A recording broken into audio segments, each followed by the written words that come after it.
கிறிஸ்துவுக்குள் மிகவும் பிரியமானவர்களே, உங்கள் எல்லாரையும் கடைசி கால வெளிச்சம் ஊழியங்கள் சார்பாக இந்த தியானத்திற்கு நாங்கள் வரவேற்கின்றோம்.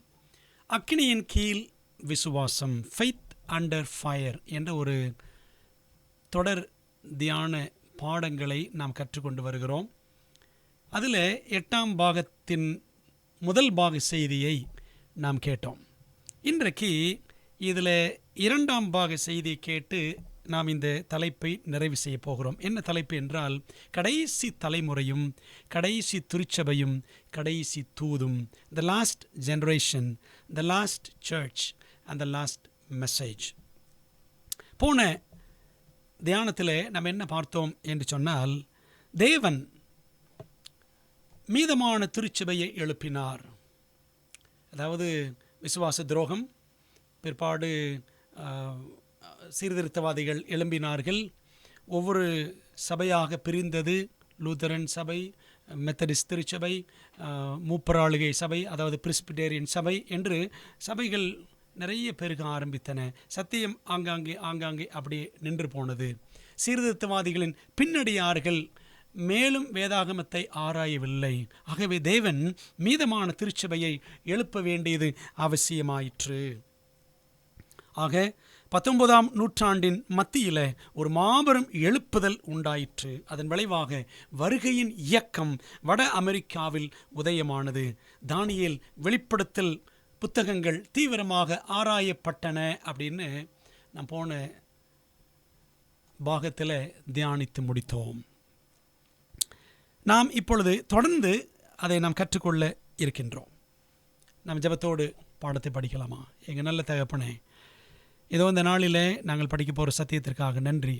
கர்த்தருடைய ஆவியானவர் எங்கள் உள்ளங்களில் அசைவாடவும் பேசவும், நம்முடைய மெல்லி சத்தியத்தை நாங்கள் கேட்கவும் வாஞ்சிக்கிறோம். ஆண்டவரே, இந்த கடைசி தலைமுறைக்கு கடைசி திருச்சபையாக கடைசி தூதை நாங்கள் சொல்ல வேண்டும், எடுத்து செல்ல வேண்டும். அதற்கான கிருபை அபிஷேகத்தை எங்களுக்கு தாரும். சத்தியத்தை விளங்கிக் கொள்ள உதவி செய்யும்.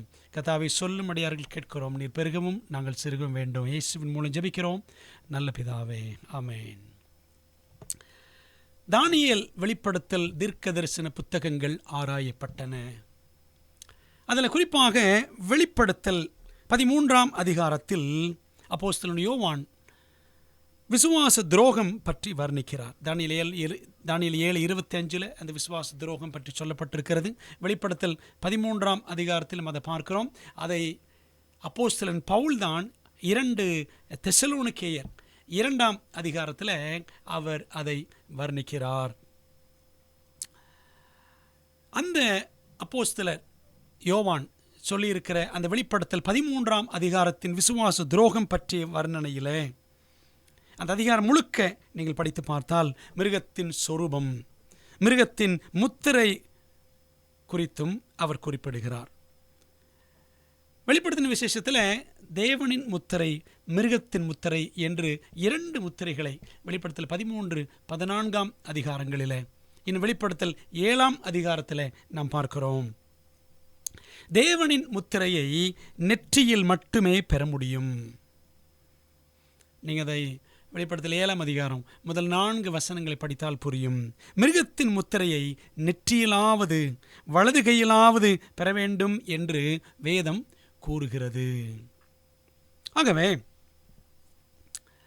இந்த மிருகத்தின் முத்திரையை வெளிப்படுத்தல் 13ஆம் அதிகாரத்தில் 16, 17ஆம் வசனங்களில் நாம் பார்க்கிறோம். பாருங்களேன், வெளிப்படுத்தல் 13ஆம் அதிகாரத்தில் 2 மிருகங்கள். வெளிப்படுத்தல் 13 முதல் 10 வசனங்களில் சமுத்திரத்திலிருந்து எழும்பிய மிருகம், ரோமாபுரி மார்க்கம், கத்தோலிக்க மார்க்கத்தை குறிக்கிறது. வெளிப்படுத்தல் 13, 11 18 வரைக்கும் பூமியிலிருந்து எழும்பின மிருகம் ஐக்கிய அமெரிக்க நாடுகளை சுட்டி காட்டுகிறது.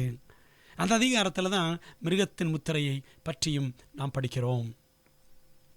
அன்பானவர்களே, இன்றைக்கு அநேகர் நினைக்கிறார்கள் மிருகத்தின் முத்திரை என்றால் 666 அது நெற்றியிலே பார்க்கிறது போல் குத்தப்படும், வலது கையில் பார்க்கும் விதமாக அது முத்திரை இருக்கும் என்றெல்லாம் நினைக்கிறார்கள்.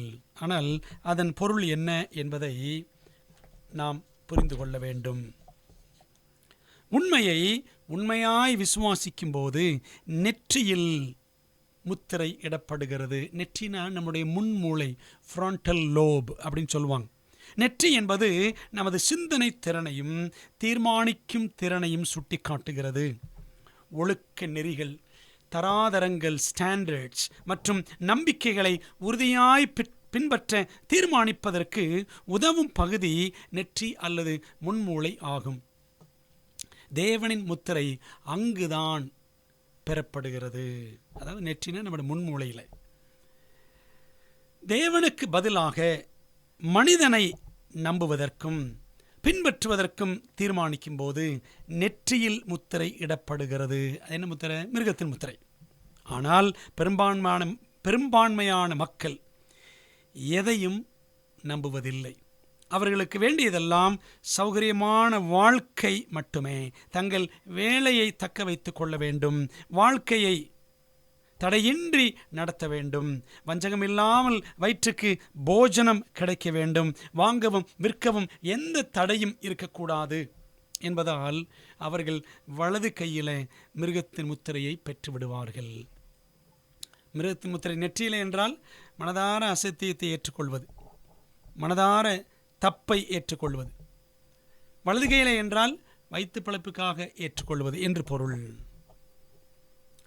ஆனால் தேவமுத்திரை என்பது தேவனின் சத்தியத்தை விசுவாசிப்பதால் நெற்றியில் மட்டுமே பெறப்படுவது ஆகும். அன்பான தேவ பிள்ளைகளே, வெளிப்படுத்தல் புத்தகத்தில் 2 ஸ்திரீகளை பற்றி நாம் பார்க்கலாம். தேவனின் கற்புள்ள ஸ்திரீ என்று வெளிப்படுத்தல் 12ஆம் அதிகாரம் முதல் 4 வசனங்களை படித்தால் நமக்கு புரியும். வெளிப்படுத்தல் 13ஆம் அதிகாரத்தில் மிருகத்தின் முத்திரை அறிமுகப்படுத்தப்படுகிறது. பூமியின் ஜனங்கள் யாவரும் அந்த மிருகத்தை ஆச்சரியத்துடன் பின்பற்றுவதாக இந்த அதிகாரம் கூறும் பொழுது, இந்த 13ஆம் அதிகாரம் கூறும் பொழுது அதற்கு அடுத்த வெளிப்படுத்தல் 14ஆம் அதிகாரத்தில் 144,000 பேரை பார்க்கிறோம். 12ஆம் அதிகாரம் அந்த கற்புள்ள ஸ்திரீ, 13ஆம் அதிகாரத்தில் பூமியின் ஜனங்கள் அந்த மிருகத்தை ஆச்சரியமாய் பின்பற்றுகிறார்கள், விசுவாச துரோகம். 14ஆம் அதிகாரத்தில் 144,000 பேரை பார்க்கிறோம். அவர்கள் அந்த 144,000 பேர் ஆன்மீக நெருக்கடிகளின் போது சற்றும் வளைந்து கொடுக்காதவர்கள், ஸ்திரீகளால் கரைபடாதவர்கள் என்று வெளிப்படுத்தல் 14:4 வாசிக்கிறோம். அது அவர்களின் பரிசுத்தத்தையும் கற்புள்ள நிலையையும் சுட்டி காட்டுகிறது. வெளிப்படுத்தின விசேஷத்தில் பாருங்களேன், 14:4 வசனம், ஸ்திரீகளால் தங்களை கரைப்படுத்தாதவர்கள் இவர்களே, கற்புள்ளவர்கள் இவர்களே, ஆட்டுக்குட்டியானவர் எங்கே போனாலும் அவரை பின்பற்றுகிறவர்கள் இவர்களே, இவர்கள் மனுஷரிலிருந்து தேவனுக்கும் ஆட்டுக்குட்டியானவருக்கும் முதற் பலனாக மீட்டு கொள்ளப்பட்டவர்கள் அப்படின்னு பார்க்குறோம். பார்த்தீங்களா? அப்போது வெளிப்படுத்தல் 12ஆம் அதிகாரத்தில் ஒரு கற்புள்ள ஸ்திரீ என்றால் அது பரிசுத்தமான திருச்சபையை, ஆண்டவரை உண்மையாய் பின்பற்றக்கூடியவர்களை, ஸ்திரீகளால் தங்களை கரைப்படுத்தாதவர்கள் இவர்களே, கற்புள்ளவர்கள் இவர்களே என்றால் அதை கல்யாணம் பண்ணிக்காதவங்க என்று அர்த்தம் கிடையாது. சத்தியத்தை தூய்மையாய் கடைபிடிக்கிறவர்கள். ஸ்திரீ என்றால் தீர்க்க தரிசனத்தில் திருச்சபை, அதாவது பலவிதமான திருச்சபைகளின் குழப்பமான உபதேசங்களை பின்பற்றி தங்களை கரைப்படுத்தி கொள்ளாதவர்கள் என்று பொருள். கற்புள்ள ஸ்திரீ, மெய்யான திருச்சபை. இது வெளிப்படுத்த 12ஆம் அதிகாரத்தில் பார்க்குறோம், முதல் 3-4 வசனத்தில். இன்னொரு ஸ்திரீயையும் நாம் வெளிப்படுத்தின விசேஷத்தில் பார்க்கலாம். வெளிப்படுத்தல் 17ஆம் அதிகாரத்தில் நீங்கள் முதல் 2-3 வசனங்கள் படித்து பாருங்கள், மகாவேசி அப்படின்னு பார்க்கலாம். ஆகவே வேசி என்பது விழுந்து போன சபையை குறிக்கிறது, கற்புள்ள ஸ்திரீ என்பது பரிசுத்தமான சபையை குறிக்கிறது. அன்பான தேவ ஜனங்களே, அதாவது கற்புள்ள ஸ்திரீ என்றால் அவர்கள் மகாவேசியின் தவறான உபதேசங்களால், மனிதர்களின் பாரம்பரியங்களால் பாதிக்கப்படாதவர்கள். வேதாகம் மட்டுமே என்பது அவர்களது தாரக மந்திரமாக இருக்கும். அவர்களிடம்தான் உலகத்தின் கடைசி தலைமுறைக்கான கடைசி தூது இருக்கிறது. அது என்ன என்று கற்க நம்முடைய கவனத்தை நாம் திருப்பலாமா? 3 தூதுகள். வெளிப்படுத்தல் 14ஆம் அதிகாரத்தில் உங்களுக்கு நான் சொன்னேன், முதல் 5 வசனங்கள் 144,000 பேர். வெளிப்படுத்தல் 14 6ஆம் வசனத்திலிருந்து 13ஆம் வசனம் வரைக்கும் இந்த முத்தூது 3 தூதுகள் பற்றி நாம் பார்க்கிறோம். 3 angels messages. வெளிப்படுத்தல் 14 14ஆம் வசனத்திலிருந்து 20ஆம் வசனம் வரைக்கும் 2ஆம் வருகை. அந்த விவரத்தை நீங்கள் பார்க்கலாம். பாருங்களேன், அப்போது கற்புள்ள சபை ஒன்றை தேவன் எழுப்புவார். அவங்க என்ன செய்வாங்க? முத்தூதை அறிவிப்பார்கள். அதுக்கப்புறம் 2ஆம் வருகை சம்பவிக்கும் என்று அழகாக வெளிப்படுத்தல் 14ஆம் அதிகாரம் நமக்கு காட்டுகிறது. 3 தூதுகளை சுருக்கமாக முத்தூது என்று கூறலாம். அது வெளிப்படுத்தல் 14 6 முதல் 12 அல்லது 13 வசனங்களில் அடங்கியுள்ளது. 13ஆம் வசனம் வரை 3 தூதர்கள் உலகத்திற்கு சொல்லும் கடைசி 3 செய்திகள் என்று சொல்லலாம். வெளிப்படுத்தல் 14 வாசிக்கலாமா? 6 முதல் 12 வரை. பின்பு வேறொரு தூதன் வானத்தின் மத்தியிலே பறக்க கண்டேன். அவன் பூமியில் வாசம் பண்ணுகிற சகல ஜாதிகளுக்கும், கோத்திரத்தாருக்கும், பாஷைக்காரருக்கும், ஜனக்கூட்டத்தாருக்கும் அறிவிக்கத்தக்கதாக நித்திய சுவிசேஷத்தை உடையவனாயிருந்து மிகுந்த சத்தமிட்டு, முதலாம் தூதனுடைய தூது, தேவனுக்கு பயந்து அவரை மகிமைப்படுத்துங்கள், அவர் நியாய தீர்ப்பு கொடுக்கும் வேளை வந்தது. வானத்தையும் பூமியும் சமுத்திரத்தையும் நீரூற்றுக்களையும் உண்டாக்கினவரையே தொழுது கொள்ளுங்கள் என்று கூறினான். 2ஆம் தூது. வேறொரு தூதன் பின் சென்று, பாபிலோன் மகாநகரம் விழுந்தது விழுந்தது, தன் வேசித்தனமாகி உக்கிரமான மதுவை சகல ஜாதிகளுக்கும் குடிக்க கொடுத்தாளே என்றான். 3ஆம் தூதனின் தூது. அவர்களுக்கு பின்னே 3ஆம் தூதன் வந்து மிகுந்த சத்தமிட்டு மிருகத்தையும் அதன் சொரூபத்தையும் வணங்கி, தன் கையிலாவது தன் நெற்றியிலாவது தன் கையிலாவது அது முத்திரையை தரித்து கொள்ளுகிறவன் எவனோ அவன் தேவனுடைய கோபாக்கினையாகிய பாத்திரத்தில் கலப்பில்லாமல் வார்க்கப்பட்ட அவருடைய உக்கிரமாகிய மதுவை குடித்து பரிசுத்த தூதர்களுக்கு முன்பாகவும் ஆட்டுக்குட்டியானவருக்கு முன்பாகவும் அக்கினியினாலும் கந்தகத்தினாலும் வாதிக்கப்படுவான். அவர்களுடைய வாதையின் புகை சதா காலங்களிலும் எழும்பும். மிருகத்தையும் அதன் சொரூபத்தையும் வணங்குகிறவர்களுக்கும் அதனுடைய நாமத்தின் முத்திரையை தரித்து கொள்ளுகிற எவனுக்கும் இரவும் பகலும் இளைப்பாறுதல் இராது. தேவனுடைய கற்பனைகளையும் இயேசுவின் மேல் உள்ள விசுவாசத்தையும் காத்து கொள்ளுகிறவர்களாகி பரிசுத்தவான்களுடைய பொறுமை இதில் விளங்கும் என்று கூறினான். இதில் முதல் தூதனின் தூது நாம் பார்க்கலாம். First Angeles message. நமது வசனங்களை வாசித்தோம். அன்பானவர்களே, தூதன் என்றால் கிரேக்க மொழியில் தூது அல்லது தூதுவன் என்று பொருள். குறிப்பாக சொன்னால் தூதுவன், மெசஞ்சர் என்று பொருள். வானத்தின் மத்தியிலே என்றால் வெகு வேகமாக என்று பொருள். அதான் நம்ம இந்த வசனத்தில் பார்க்கணும். பார்த்தீங்களா? வானத்தின் வேறொரு தூதன் வானத்தின் மத்தியிலே வேகமாக, வெகு வேகமாக என்று பொருள். வெகு வேகமாக உலகத்திற்கு செல்ல வேண்டிய நித்திய சுவிசேஷம் எது? நித்திய என்றால் நிலையான, மாறாத, காலங்காலமாக இருக்கின்ற என்று பொருள்படும். 7ஆம் நாள் ஓய்வு நாளை பற்றி பேசும் பொழுது, போதகரே ஏன் புதுமையான உபதேசம் போதிக்கிறீர் என்கின்றனர். 7ஆம் நாள் ஓய்வு நாள் சனிக்கிழமை சொன்ன உடனே இது ஏதோ புதுமையான உபதேசம் என்று அநேகர் சொல்லுகிறார்கள்.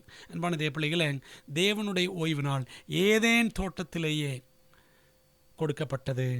அதே மாதிரி 2ஆம் அதிகாரம் 2-3 வசனங்கள் பாருங்க. தேவன் தாம் செய்த தம்முடைய கிரியை 7ஆம் நாளிலே நிறைவேற்றி தாம் உண்டாக்கின தம்முடைய கிரியைகள் எல்லாம் முடித்த பின்பு 7ஆம் நாளிலே ஓய்ந்திருந்தார்.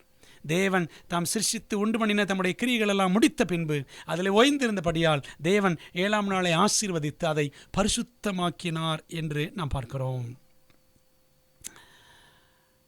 பொதுவாக இந்த ஓய்வு நாள் யூதர்களுக்கு கொடுக்கப்பட்டது, யூதர்களுக்குரியது என்று சொல்லுகிறார்கள். ஆனால் அது மனுஷனுக்கு கொடுக்கப்பட்டது என்று மார்க் 2:27 இயேசு சொன்னார். பின்பு அவர்களை நோக்கி, மனுஷன் ஓய்வு நாளுக்காக உண்டாக்கப்படவில்லை, ஓய்வு நாள் மனுஷனுக்காக உண்டாக்கப்பட்டது என்று படிக்கிறோம். அன்பானவர்களே, அது யூதர்களுக்குரியதல்ல, நமக்கு உரியது, மனிதர்களுக்குரியது. வாரத்தின் முதலாம் நாளான ஞாயிறு ஆசரிப்பு தான் கிறிஸ்துவுக்கு பின்னர் 4ஆம் நூற்றாண்டில் லவோதிக்கிய ஆலோசனை சங்கத்தில் நிறுவப்பட்டது. சத்தியம் என்பது ஏதோ புதுமையான ஒன்று அல்ல, அது பழமையானது, என்றும் மாறாதது ஆகும். என்ன சொல்ல வாருன்னா, தேவனுக்கு பயந்து அவரை மகிமைப்படுத்துங்கள், அவர் நியாயத்துக்கு கொடுக்கும் வேளை வந்தது. வானத்தையும் பூமியும் சமுத்திரத்தையும் நீரூற்றுக்களையும் உண்டாக்கினவரையே தொழுது கொள்ளுங்கள். இதான் நித்திய சுவிசேஷம். அன்பானவர்களே, இந்த தூதை, மாறாத தூதை, நிலையான தூதை, மானிட தூதுவர்கள் வெகு வேகமாக மாறாத சத்தியத்தை எங்கும் பிரசங்கிக்க வேண்டும். சரிங்களா? இருண்ட காலங்களை கிபி 538 கிபி 1798 வரை, அந்த இருண்ட காலங்களை தாண்டி இப்பொழுதுதான் உலகம் சற்று வெளியே வந்திருக்கிறது. 1798 அப்புறம். ஏன்னா அது வரைக்கும் இருண்ட காலம். இந்த காலகட்டத்தில் சீர்திருத்த இயக்கம் தன் பணியிலிருந்து தவறிவிட்டது. நம்ம பார்த்தோம்ல. ஆகவே எல்லா ஜாதிகளுக்கும், எல்லா மக்களுக்கும் அப்படின்னா அந்த வசனம் பாருங்கள், வெளிப்படுத்தல் 14:6 ஜாதிகள், கோத்திரத்தார், பாஷைக்கார, ஜனக்கூட்டத்தார் அப்படின்னு பார்க்குறோம். இப்படி எல்லா மக்களுக்கும் போய் சேர வேண்டிய அவசரமான தூது ஒன்று உண்டு. அதுதான் முத்தூது ஆகும். மிகுந்த சத்தத்துடன், மிகுந்த தைரியத்துடன் முழங்கப்பட வேண்டிய தூது முத்தூது. தேவனுக்கு பயந்து என்பது மனிதனை அல்ல, தேவனை மட்டுமே வணங்க வேண்டும், தேவன் சொல்வதை மட்டுமே செய்ய வேண்டும் என்று பொருள்படும். ஏன் இந்த தூது மிகுந்த சத்தமாய் இப்பொழுது வருகிறது என்றால், கடந்த ஏறக்குறைய 13 நூற்றாண்டுகளாக மக்களிடமிருந்து வேதாகமம் மறைக்கப்பட்டிருந்தது. இப்பொழுது அது வெளியே வந்துவிட்டது. சரிங்களா? 1798 அப்புறம்தான் வேதாகம சங்கங்கள் உருவாகின. இப்பொழுது அது வெளியே வந்துவிட்டது. மனிதர்கள் வேதாகமத்தை ஆராய ஆரம்பித்தனர். அப்படிதான் நம்ம சரித்திரத்தில் பார்க்குறோம். ஆகவே இந்த சத்தியத்தை அறிந்த பிற்பாடு எந்த மனிதனுக்கும் பயப்பட வேண்டாம். யாருக்கும் பயப்பட வேண்டியது கிடையாது. தன்னையே தேவன் என்று கூறிக்கொள்ளும் மனிதனையும் வணங்க வேண்டாம். அப்படி யார் சொல்லிக்கிறா? Pope, holy father. போப் என்றால் ஹோலி ஃபாதர். பார்த்தீங்களா? பரிசுத்த பிதா. அது யார்? பரமபிதா தான். ஆனால் ஒரு மனுஷன் பூமியில் காலங்காலமாக நூற்றாண்டுகள் நடிகளும் தன்னை பிதா, பரிசுத்த பிதா என்று சொல்லிக் கொள்ளுகிறார். ஆகவே இப்படிப்பட்ட எந்த மனிதனுக்கும் பயப்பட வேண்டியது இல்லை. அறியாமை உள்ள காலங்களில் காணாதிருந்த தேவன் இப்பொழுது எங்குமுள்ள மனுஷர் எல்லாரும் மனம் திரும்ப வேண்டும் என்று கட்டளையிடுகிறதை வேத ஆராய்ச்சியாளர்கள் கண்டுகொண்டார்கள். இருண்ட காலத்துக்கு பிற்பாடு அப்போஸ்தலர் 17:30 நம்ம இந்த வசனத்தை பார்க்கிறோம். தேவன் ஒருவருக்கு மட்டுமே பயப்படணும். பார்த்தீங்களா? அப்போஸ்தலர் 17:30. ஆண்டவர் சத்தியம் அறியாத காலத்தில் அவர் காணாதவர் போல கண்டுக்காமல் இருந்தார். இப்பொழுதோ அந்த இருண்ட காலத்துக்கு அப்புறம் சத்திய வெளிச்சம், வேதாகமம் வெளியே வந்த பொழுது, சத்தியம் வெளியே வந்தது. இப்பொழுதோ மனம் திரும்ப வேண்டும் என்று எங்கும் உள்ள மனுஷர் எல்லாருக்கும் கட்டளையிடுகிறார் அப்படின்னு பார்க்குறோம். அன்பானவர்களே, தேவன் ஒருவருக்கு மட்டுமே பயந்து அவரை மகிமைப்படுத்த வேண்டும் என்று கூறும் முதல் தூது சிருஷ்டிகர்த்தாவுக்கு நேராக நம்மை வழி நடத்துகிறது. அப்போ அவர்தான் படைத்தார். கர்த்தராகிய இயேசு கிறிஸ்து அவரது படைப்பின் அடையாள சின்னம், நினைவு சின்னமாக ஓய்வு நாள் கட்டளையை கொடுத்திருக்கிறார். அந்த ஓய்வு நாள் கட்டளையில் தான் அவருடைய படைப்பின் அடையாள சின்னம் அடங்கி இருக்கிறது. முதலாம் தூதுக்கும் 4ஆம் கட்டளைக்கும் நெருங்கிய சம்பந்தம் உண்டு. பாருங்கள், வெளிப்படுத்தல் 14:7 பார்த்தோம் சொன்னால் பாருங்க, அந்த வசனம் என்ன சொல்லுது? பிற்பகுதி, வானத்தையும் பூமியும் சமுத்திரத்தையும் நீரூற்றுக்களையும் உண்டாக்கினவரை தொழுது கொள்ளுங்கள். 4ஆம் கட்டளையில் யாத்திரம் 20:11 பார்த்தீங்கன்னு சொன்னால், கர்த்தர் 6 நாளைக்குள்ளே வானத்தையும் பூமியும் சமுத்திரத்தையும் அவைகளில் உள்ள எல்லாவற்றையும் உண்டாக்கி 7ஆம் நாளிலே ஓய்ந்திருந்தார் அப்படின்னு படிக்கிறோம். ஆகையால் கர்த்தர் ஓய்வு நாளை ஆசீர்வதித்து அதை பரிசுத்தமாக்கினார் அப்படின்னு பார்க்குறோம். யாத்திராகமம் 20:11. உங்களுக்கு புரிகிறதா? அப்போ இந்த முதல் தூதுக்கும் 4ஆம் கட்டளைக்கும் நெருங்கிய சம்பந்தம் இருக்கிறது. படைப்பின் காலம் முதல் எல்லாரும் மெய்யான ஓய்வு நாளை பின்பற்றி இருந்தால், அப்போவே ஓய்வு நாளை கொடுத்துட்டார் ஏதே நிலையை மனுஷனுக்காக. அப்படி ஓய்வு நாளை ஆரம்பம் முதலே மனிதர்கள் பின்பற்றி இருந்திருந்தால் இல்லைவாதி என்று ஒருவன் கூட, நாத்திகன் என்று ஒருவன் கூட எழும்பி இருக்க மாட்டான். வாரந்தோறும் தேவனுடைய பரிசுத்த ஓய்வு நாளில் தவறாமல் தேவனை தொழுது கொள்ளும் பழக்கமுடைய மனிதர்கள் எப்படி தேவன் ஒருவர் இல்லை என்று சொல்லுவார்கள்? அன்பானவர்களே, இந்த முதலாம் தூதானது 19ஆம் நூற்றாண்டின் மத்தியில் எங்கும் வெகு வேகமாக பிரசங்கிக்கப்பட்டது. குறிப்பாக வட அமெரிக்காவில் அதை ஏற்றுக்கொண்ட அநேகர் கொஞ்ச காலம் தீவிரமாய் பின்பற்றினர். இன்னும் ஸ்காண்டினேவியா, யூரோப்பியன் கண்ட்ரீஸ், ஐரோப்பிய நாடுகளிலும் ஆங்காங்கே முதல் தூது பிரசங்கிக்கப்பட்டது. சிறுபிள்ளைகள் பிரசங்கம் பண்ணாங்களா? 6-7 வயசு பிள்ளைய, தேவனுக்கு பயந்து அவரை மகிமைப்படுத்துங்கள், அவர் நியாய தீர்ப்பு கொடுக்கும் வேலை வந்தது அப்படின்னு பிரசங்கம் பண்ணாங்க. இப்படி கொஞ்ச காலம் தீவிரமாக இந்த முதல் தூது பிரசங்கிக்கப்பட்டது. அநேகர் ஏற்றுக்கொண்டு கொஞ்ச காலம் தீவிரமாய் பின்பற்றினார்கள். ஆனால் காலப்போக்கில் இயேசு சீக்கிரம் வருகிறார் என்று முதல் தூதை மையமாக வைத்து போதிக்கப்பட்ட இந்த போதனை பரியாசம் செய்யப்பட்டது. அந்த காலத்தில் எந்த சபையிலும் பற்பல ஆண்டுகளாக 2ஆம் வருகை பற்றி பேசப்படவில்லை. அப்படி பேசுகிற நபர் சபை நீக்கம் செய்யப்படுவார் என்ற பாதகமான நிலையும் காணப்பட்டது. பிற்பாடு பில்லி கிரஹாம் எழும்பி முடிவு சமீபம் என்று பிரசங்கித்தார். அவரை தொடர்ந்து அநேக பிரசங்கிமார்கள் எழும்பி, ஆமாம், ஆண்டவர் வரப்போறாரு, இயேசுவின் வருகை ரகசியமாக இருக்கும் என்று போதிக்க ஆரம்பித்தனர். இப்படி தான் அந்த சபை வரலாற்றில் படிப்படியாக நடக்கிறது. வேத ஆதாரம் இல்லாத இந்த கத்தோலிக்க பொய், அதாவது ரகசிய வருகை என்ற அந்த பொய் உலகம் முழுவதும் வேகமாக பரவியது. அதான் சொல்லுவாங்கல்ல, உண்மை பொய், உண்மை பொய் ரெண்டையும் எடுத்துக்கங்க. இந்த உண்மை வாசப்படி தாண்டதுக்குள்ள பொய் உலகமெல்லாம் சுற்றி வந்துருமா? பார்த்தீங்களா? இப்போ இந்த ரகசிய வருகை என்ற கத்தோலிக்க பொய் உபதேசம் அன்றைக்கி உலகமெல்லாம் பரவிடுச்சு. கிறிஸ்தவர்கள் பெரும்பான்மையினர் அதை நம்புகிறார்கள். பார்த்தீங்களா? முதல் தூது அசட்டை செய்யப்பட்டது. முதல் தூது அசட்டை செய்யப்பட்டது. ஆண்டவர் வர்றாரு, இதோ மேகங்களுடனே வருகிறார், கண்கள் யாவும் அவரை காணும். வெளிப்படுத்தல் 1:7 வாசிக்கிறோம். ஆனால் ரகசிய வருகை என்ற ஒரு பொய் உபதேசம், இதனால் முதலாம் தூது அசட்டை செய்யப்பட்டது. 2ஆம் தூதனின் தூது, செகண்ட் ஏஞ்சல்ஸ் மெசேஜ், வெளிப்படுத்தல் 14:8 நாம் பார்க்கிறோம். வேறு தூதன் பின் சென்று பாபிலோன் மகாநகரம் விழுந்தது, தன் வேசித்தனமாய் உக்கிரமான மதுவை சகல ஜாதிகளுக்கும் குடிக்க கொடுத்தாலே என்றான் அப்படின்னு பார்க்குறோம்.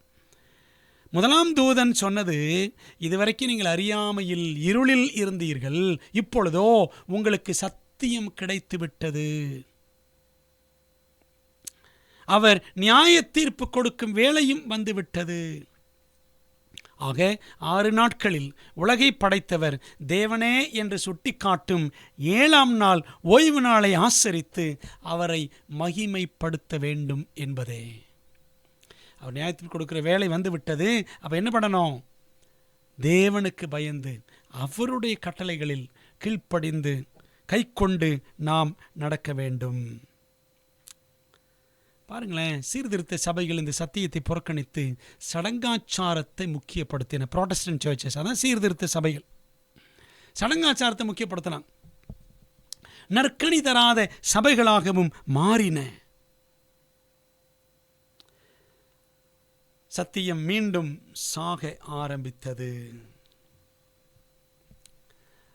பாருங்களேன், அதனால தான் ஆண்டவர் ஒரு 2வது தூதனை அனுப்பி பாபிலோன் மகாநகரம் விழுந்தது என்று அந்த 2ஆம் தூதன் 2 முறை கூறும்படி செய்தார். அன்பான தேவ பிள்ளைகளே, பாபிலோன் என்றால் அது நமக்கு பாபேலை நினைப்பூட்டுகிறது. ஆதியாம் 11ஆம் அதிகாரத்தில் நிம்ரோத் மற்றும் அவன் கூட்டத்தார் என்ன செஞ்சாங்க? தேவனுக்கு எதிராக கலகம் செய்து இந்த பாபேல் கோபுரத்தை கட்டினார்கள். அங்கே மனிதர்கள் தேவனுக்கு எதிராக கலகம் செய்து ஒரு கோபுரத்தை கட்டினர். தேவன் இறங்கி வந்து அவர்களது பாஷைகளை தாறுமாறாக்கினார் அப்படின்னு படிக்கிறோம். பாபிலோன் என்றால் குழப்பம் அல்லது தாறுமாறு என்று பொருள். இன்றைக்கு மதங்களின் சபைகளின் நிலைமையும் அப்படித்தான் குழப்பமாகவே இருக்கிறது. என்னென்ன குழப்பங்கள் பாருங்களேன். மனிதர்கள் மரித்த உடனே பரலோகம் செல்வதாக நம்பப்படுகிறது. நீதிமான்கள் உடனே பரலோகம் போயிடறாங்க இறந்த உடனே. ஆனாலும் மரண பயம் இருக்கத்தான் செய்கிறது. மரிக்கிற நீதிமான்கள் உடனே பரலோகத்துக்கு போகிறாங்கன்னா எதுக்குங்க மரண பயம்? தேவையில்லையே.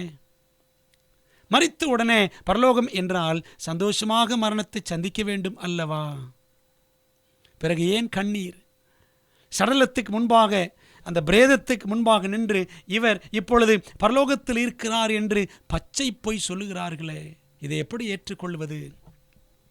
குழப்பம், கன்ஃபியூஷன்.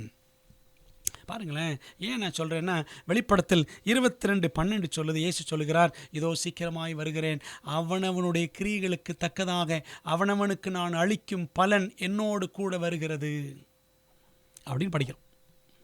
அவர் வரும்பொழுது தான் யார் யாருக்கு அந்த கிரியைகளுக்கு தக்கதாக என்னென்ன பலன் கொண்டு வரார். சரியா? ஆகவே யாருக்கு பரலோகம் யாருக்கு நரகம் அவர் வரும்பொழுது தான் தெரியும்.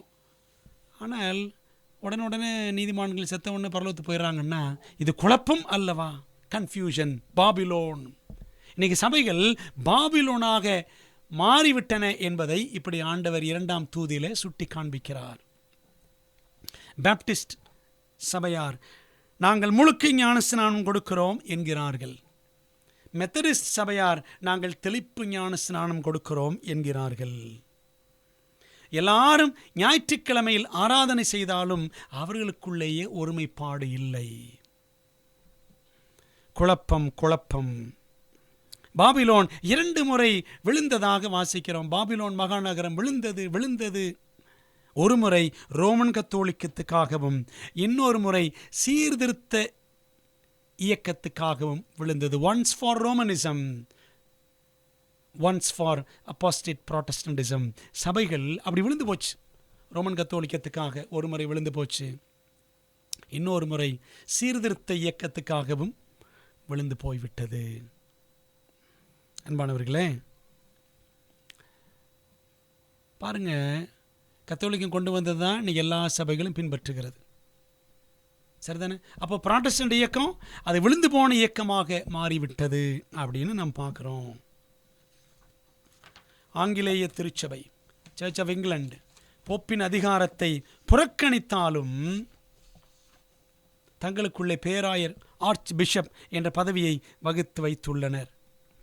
எபிஸ்கோப்பல் திருச்சபை, சீர்திருத்த சபை என்று தன்னை கூறிக்கொண்டாலும், ப்ராட்டஸ்டன்ட் சர்ச் என்று தன்னை கூறிக்கொண்டாலும் அதில் திருப்பலி, அந்த மாஸ் தினம் நடத்துவாங்களே கத்தோலிக் சபையில் காலையிலும் சாயங்காலமும், மாஸ், ஆல்டர், பலிபீடம் போன்றவை இருக்கத்தான் செய்கின்றன. ஒட்டுமொத்தமாக சீர்திருத்த சபைகள் ரோமாபுரியின் முத்திரையைத்தானே, ஞாயிறு ஆசரிப்பைத்தானே பின்பற்றி வருகின்றனர். அவைகள் எப்படி சீர்திருத்த சபைகள் என்று அழைக்கப்பட முடியும்? குழப்பமோ குழப்பம். அன்பானவர்களே, ரட்சிக்கப்படாத உலகம் இவைகளை கண்டு எத்தனை குழப்பம் இவர்களுக்கு மத்தியில் என்று வியந்து நிற்கின்றனர். அதனால தான் படிக்கிறோம், பாபிலோன் மகாநகரம் விழுந்தது, தன் வேசித்தனமாகி உக்கிரமான மதுவை. என்ன அர்த்தம்? உக்கிரமான மது என்றால் கலப்படமான கள்ள உபதேசங்கள் சகல ஜாதிகளுக்கும் குடிக்க கொடுத்தாலே. அப்போ கத்தோலிக்க என்ன பண்ணுச்சு? பலவித தவறான உபதேசங்களை எல்லா சபைகளிலும் புகுத்தி விட்டது. அல்லது சபைகள், சீர்திருத்த சபைகள் கத்தோலிக்கத்தின் போதனைகளை ஏற்றுக்கொண்டு விட்டன. பார்த்தீங்களா? ஞாயிறு ஆசரிப்பு, அந்நிய பாஷை, ரகசிய வருகை, என்றும் எரியும் நித்திய நரகம், கிறிஸ்மஸ், ஈஸ்டர், இது எல்லாமே கத்தோலிக்கத்திலிருந்து வந்த இறக்குமதிகள். சபைகள் விழுந்ததுன்னு பார்க்குறோம். பாபிலோன் மகாநகரம் விழுந்தது. 3ஆம் தூதனின் தூது பாருங்களேன். 3rd ஏஞ்சல்ஸ் மெசேஜ், வெளிப்படுத்தல் 14ஆம் அதிகாரம் 9 முதல் 11 வசனங்களிலே நாம் வாசித்தோம். அவர்களுக்கு பின்னே 3ஆம் தூதன் மிகுந்த சத்தமிட்டு மிருகத்தையும் அதன் சொரூபத்தையும் வணங்கி தன் நெற்றியிலாவது தன் கையிலாவது வலது கையிலாவது அதன் முத்திரையை தரித்துக் கொள்கிறவன் எவனோ அவன் தேவனுடைய கோபாக்கினை ஆகிய பாத்திரத்தில் கலப்பில்லாமல் வார்க்கப்பட்ட அவருடைய உக்கிரமாகிய மதுவை கொடுத்து பரிசுத்த தூதர்களுக்கு முன்பாகவும் ஆட்டுக்குட்டியானவருக்கு முன்பாக அக்கினினாலும் கந்தகத்தினாலும் பாதிக்கப்படுவான். அவருடைய வாதையின் புகை சதா காலங்களிலும் எழும்பும். மிருகத்தை அதன் சொரூபத்தை வணங்குகிறவர்களுக்கும் அதனுடைய நாமத்தின் முத்திரையை தரித்துக் கொள்கிற எவனுக்கும் இரவும் பகலும் இளைப்பாறுதல் இராது அப்படின்னு படிக்கிறோம். அன்பானவர்களே, 3ஆம் தூதனும் மிகுந்த சத்தமிட்டு சொல்லும் தூதை பார்த்தால் அது நரகம் பற்றியது என்பது மிகவும் தெளிவாகிறது. அக்கினினாலும் கந்தகத்தினாலும் பாதிக்கப்படுவான் படித்தோம்ல. அப்போ என்ன புரிஞ்சுக்கிறோம் என்றால், மிருகத்தின் முத்திரையை நெற்றியிலோ அல்லது வலது கையிலோ ஏற்றுக்கொள்ளுகிறவர்கள் நரகம் செல்ல வேண்டும் என்று 3ஆம் தூதன் கூறுகிறான். நாம் போய் உலகத்திற்கு சொல்லணும். அந்த 3ஆம் தூதனா நாம் தான் போய் சொல்ல வேண்டும். தூதர்கள் என்பது மானிட தூதுவர்களை, நம்மை தேவனுடைய பிள்ளைகளை குறிக்கிறது.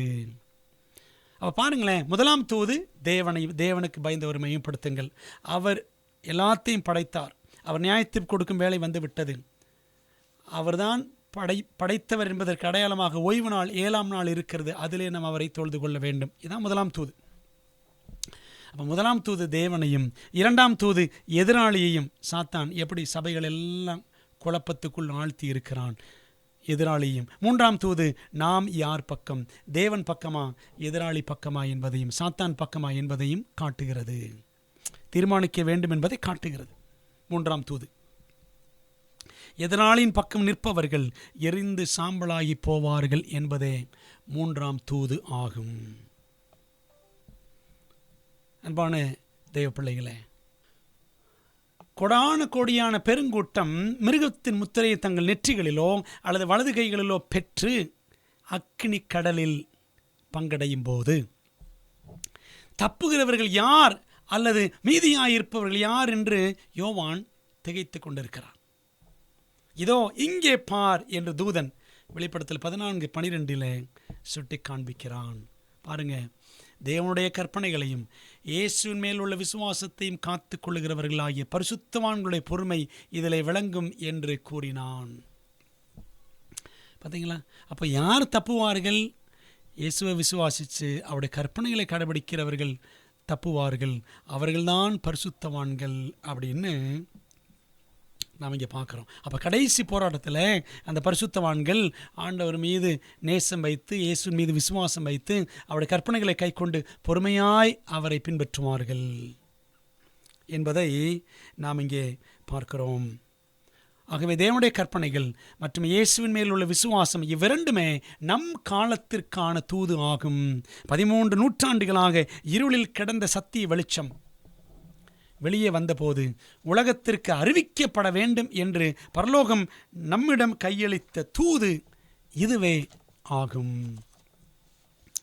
பிரியமான தேவ பிள்ளைகளே, உங்களுக்கு நான் சொன்னேன், 1798 அப்புறம் தான், 1798 அப்புறம் தான் வேதாகம சங்கங்கள் உருவாயின. 1804 வருஷத்தில் பிரிட்டிஷ் வேதாகம சங்கம் உருவாயிற்று. 1816 அமெரிக்க வேதாகம சங்கம் உருவானது. அது நிமித்தம் கோடிக்கணக்கான வேதாகமங்கள் அச்சிடப்பட்டு விநியோகிக்கப்பட்டன. இன்று நம்மிடம் வேதாகமங்கள் இல்லை என்கிற பிரச்சனை இல்லை. நாம் அதை வாசிப்பதும் ஆராய்வதும் இல்லை என்பதுதான் பிரச்சனை. வேத வாக்கியங்களை ஆராய்ந்து பார்க்காமல், ஆண்டு சொல்லிக்கிறார், ஆராய்ந்து பாருங்கள் சொல்லிக்கிறார் யோவான் 5:39. அவைகளால் உங்களுக்கு நித்திய ஜீவன் உண்டு என்று எண்ணுகிறீர்களே, என்னை குறித்து இயேசுவை குறித்து சாட்சி கொடுக்கிறவைகளும் அவைகளே. பாருங்களேன், ஆராய்ந்து பார்க்காம கூட்டத்தோடு கூட்டமாக நாம் போய்விடுகிறோம் என்பதுதான் பிரதான பிரச்சனை. பெரும்பான்மை எப்பொழுதுமே சரியாக இருப்பதில்லை. crowd is not always right.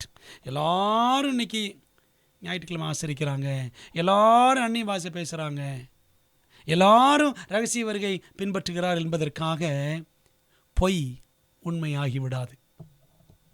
அன்பான தேவ ஜனங்களே, பாருங்கள், அப்போ வேதாகமம் நமக்கு பெருகி கிடக்கிறது, நம்ம ஆராய்வது இல்லை. என்ன செய்கிறோம்?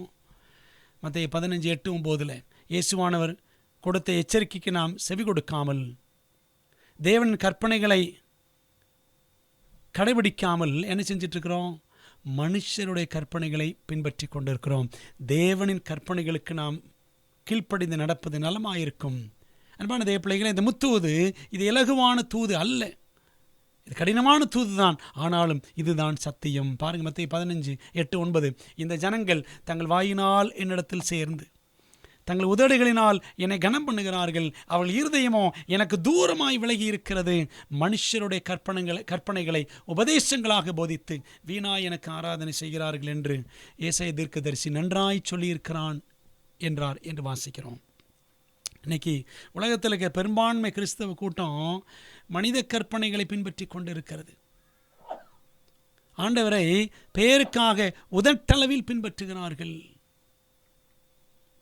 அன்பான தேவ பிள்ளைகளே, நம்ம தொடர்ந்து வெளிப்படுத்தல் பார்த்தோம் என்றால் 4ஆம் தூதனை, 4th ஏஞ்சலை பார்க்குறோம். வெளிப்படுத்தல் 14ஆம் அதிகாரத்தில் உங்களுக்கு நான் சொன்னேன், 144,000 பேர் முதல் 5 வசனங்களில் முத்தூது, அடுத்து 6-13 வசனங்களில் 2ஆம் வருகை, 14-20 வசனங்களில் அப்படின்னு பார்த்தோம். வெளிப்படுத்தல் 15-16 அதிகாரங்கள் அடுத்து 7 வாதைகள் பற்றி கூறுகிறது. வெளிப்படுத்தல் 17-18 அதிகாரங்கள் சின்ன கொம்பு அல்லது மகா பாபிலோனுக்கு ஏற்படும் அழிவை பற்றி வர்ணிக்கிறது. அந்த அழிவுக்கு முன்பாக அவளை விட்டு, அந்த விழுந்து போன மகா பாபிலோனை விட்டு, விழுந்து போன சபைகளை விட்டு வெளியே வரும்படி 4ஆம் தூதன், பலமுள்ள தூதன் அழைக்கிறான். பாருங்க, வெளிப்படுத்தல் 18:4 படிக்கிறோம். பின்பு வேறொரு சத்தம் வானத்திலிருந்து உண்டாக கேட்டேன், அது என் ஜனங்களே, நீங்கள் அவளுடைய பாவங்களுக்கு உடன்படாமலும் அவளுக்கு நேரிடும் வாதைகளில் அகப்படாமலும் இருக்கும்படிக்கு அவளை விட்டு வெளியே வாருங்கள் அப்படின்னு படிக்கிறோம். என் ஜனங்களே என்று அழைப்பது இரட்சகர் இயேசுவின் குரல் அல்லவா? அவருடைய ஜனங்கள் எல்லா இடங்களிலும் எல்லா சபைகளிலும் இருக்கிறார்கள். அது கத்தோலிக்கமோ பெந்தைகோஸ்தையோ எதுனாலும் சரி, எல்லா சபைகளையும் கர்த்தருடைய பிள்ளைகள், சத்தியத்தை வாஞ்சிக்கிற பிள்ளைகள் இருக்கிறார்கள். அவர்கள் பாபிலோனின் பாவங்களிலிருந்து வெளிவர வேண்டும் என்பதே தேவனின் இதய வாஞ்சை ஆகும். பாவம் என்றால் என்ன? நியாயப்பிரமாணத்தை மீறுவதே பாவம் என்று 1 யோவான் 3ஆம் அதிகாரம் 4ஆம் வசனத்தில் படிக்கிறோம். பாவம் செய்கிறவனும் நியாயப்பிரமாணத்தை மீறுகிறான், நியாயப்பிரமாணத்தை மீறுகிறதே பாவம். பாருங்க, அவரது சத்தத்தை கேட்கும் ஆடுகள் ஒரே மந்தையாக ஒரே மேய்ப்பனின் கீழ் கூட்டி சேர்க்கப்படும். என் ஜனங்களே, அவளை விட்டு வெளியே வாருங்கள் என்று ஆண்டவர் அழைக்கிறார். அப்படி அந்த ஒரே மந்தை ஒரே மெய்ப்பன் என்று கூட்டி சேர்க்கப்படும் என்ற தீர்க்க தரிசனத்தை இயேசு அன்றே சொல்லியிருக்கிறார்.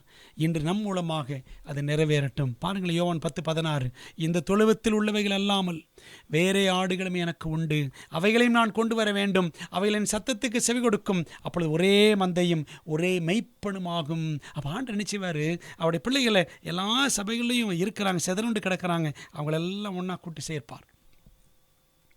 அன்பான தேவ பிள்ளைகளே, அப்படி கூட்டி சேர்க்கும் திவ்ய நோக்கத்துடன் தான் இந்த செய்தியை, இந்த முத்துவதை இன்று பரலோகம் நமக்கு தருகிறது. அன்பான தேவ ஜனங்களே, ஞாயிறு ஆசரிப்பு ஆத்மாவின் அழியாமை, ஆத்மா அழியாது என்று போதிக்கிறார்கள். ரகசிய வருகை, என்றும் எரியும் நரகம், அந்நிய பாஷைகள் ஆகிய போதனைகள் எல்லாம் கத்தோலிக்கத்தின் செல்ல பிள்ளைகள் ஆகும். உண்மையான புராட்டஸ்டண்டுகளாக, உண்மையான சீர்திருத்த கிறிஸ்தவர்களாக நாம் வேதாகமத்தை உயர்த்தி பிடித்து அதன்படி நடப்போம் என்றால் கர்த்தரின் செல்ல பிள்ளைகள் ஆவோம். யோசித்து பாருங்க, நம் கர்த்தரின் செல்ல பிள்ளைகளா, கத்தோலிக்கத்தின் செல்ல பிள்ளைகளா? பைபிள் நமக்கு சுட்டி காண்பிக்கிறது, பாவத்துக்கு எதிர்த்து நில்லுங்கள், சத்தியத்துக்காக துணிந்து நில்லுங்கள். கீழ்ப்படிந்தால் பரலோகம் சேர்வோம், கீழ்ப்படியாவிட்டால் நரகம் சேர்வோம். எல்லா சூழலிலும் உமக்கு கீழ்ப்படிய எனக்கு தைரியம் தாரும் தேவனே என்பதே நமது ஜெபமாக இருக்கட்டும். ஜெபிக்கலாமா? நல்ல தகப்பனே, உம்முடைய கிருபையினாலே அக்கினியின் கீழ் விசுவாசம் என்ற தொடர் பாடங்களை இதுவரைக்கும் கற்றுக்கொண்டோம். கடைசி தலைமுறைக்கு கடைசி திருச்சபையாக நாங்கள் சொல்ல வேண்டிய கடைசி தூதை முத்தூதை எங்களுக்கு கொடுத்திருக்கிறீர். அதை நாங்கள் கற்றுக்கொண்டோம் ஆண்டவரே, ஓரளவுக்கு புரிந்து கொண்டோம். இன்னும் அதிகப்படியான புரிதலை எங்களுக்கு நீர் தாரும் கர்த்தாவே. உடைய பிரமாணத்தை மீறி நாங்கள் பாவம் செய்யாதபடி, விழுந்து போன பாபிலோனின் பாவங்களுக்குள் நாங்களும் புகுந்து பங்கடையாதபடி நீர் எங்களை கிருபையாக அழைக்கிறீர். என் ஜனங்களே, அவளை விட்டு வெளியே வா என்று அழைக்கிறீர். ஆமாண்டவரே, உம்முடைய குரலை கேட்டு கீழ்ப்படுகிற ஜனங்களை கர்த்தர்தாமே கூட்டி சேர்ப்பீராக. ஒரே மந்தையாக, ஒரே மெய்ப்பனின் கீழ் நாங்கள் ஒரே சபையாய் ஒன்று கூட்டப்பட நாங்கள் காத்திருக்கிறோம். கர்த்தர் எங்கள் ஜெபத்தை ஏற்றுக்கொள்ளும். தொடர்ந்து ஆண்டவர் இந்த சத்தியங்கள் நாங்கள் கற்று கீழ்ப்படிந்து அநேகருக்கு பகிர்ந்து கொடுக்கவும் எங்களுக்கு நீர் கிருபைகளை தாரும், ஆசீர்வதியும். இம்மட்டும் நடத்தினதற்கு நன்றி. தொடர்ந்து பரலோகத்தின் மகத்துவங்களை ஆண்டவர்களுக்கு வெளிப்படுத்தும்படி இயேசுவின் நாமத்தில் ஜெபிக்கிறோம். ஜெபங்கேலும் நல்ல பிதாவே, ஆமேன். நம்முடைய கர்த்தராக இருக்கிற இயேசு கிறிஸ்துவின் கிருபையும் பிதாவாகிய தேவனுடைய அன்பும் ஆவியானவரின் ஐக்கியமும் ஆசீர்வாதமும் தேவதூதர்களின் காவலும் வழி நடத்துகிற நம் அனைவரோடும் இன்றும் என்றும் சதா காலங்களிலும் தங்கியிருப்பதாக. ஆமேன். அன்பானவர்களே, கர்த்தர் உங்களை ஆசீர்வதிப்பாராக. ஆமேன்.